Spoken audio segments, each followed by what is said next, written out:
Kemudian yang kedua, bagaimana sih seseorang? Itu ada 3 elemen capaian pembelajaran. Yang pertama itu ada nilai agama dan budi pekerti. itu bakat dan minatnya. Ya. Di satuan PAUD kita masing-masing ya, tergantung kondisi satuannya masing-masing. Kemudian yang ketiga sebagai penganut kurikulum mereka. Penganut, guys. Perlu adanya namanya proyek penguatan profil pelajar Pancasila atau singkatannya apa Ibu Guru Henry? P5.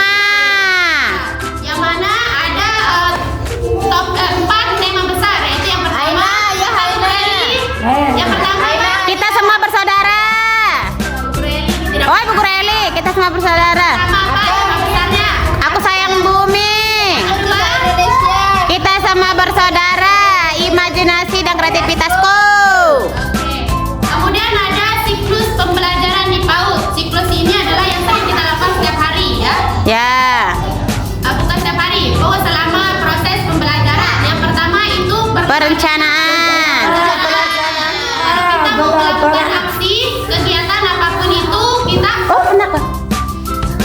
kita perlu melakukan Perencanaan. nanti di perencanaan itu apa hasil yang ingin kita capai bisa Ya Allah. tercapai dengan Baik. kemudian di perencanaan ini ada 3 komponen apa yang perlu kita rencanakan dalam proses menanamkan pendidikan pada fondasi ini yaitu Oh, iya, Nin. 3 komponen utama. Yang pertama TP atau tujuan pembelajaran.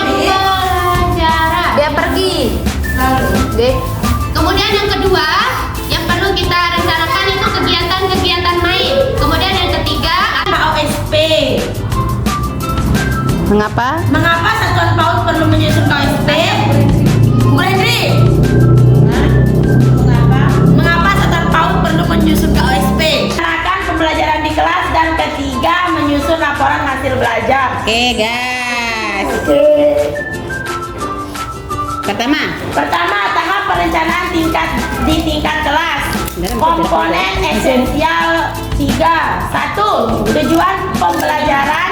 2. Kegiatan kita sebagai tenaga pendidik perhatikan untuk mencapai tujuan yang sama-sama kita susun di awal. Yang pertama bagaimana cara kita mengembangkan pembelajaran untuk anak usia dini karena beda sistem pembelajaran itu beda antara TK, SD, SMP dan lain-lain itu beda. ya. Yang kedua perencanaan pembelajaran. Ya, perencanaan pembelajaran ini yang paling istilahnya krusial yang perlu kita perhatikan. Karena dari rencana-rencana inilah nanti tujuan-tujuan yang ingin kita capai itu bisa terlaksana. Kemudian yang ketiga yaitu ada perencanaan pembelajaran di tingkat kelas. Setelah kita rancang secara besar di kurikulum satuan pendidikan kan perlu adanya realisasi. Nah, realisasi itu ya ada di dalam kelas.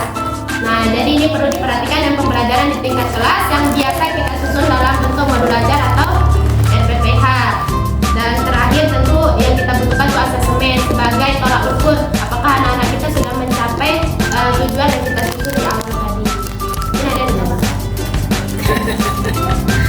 Itu aja. Ya.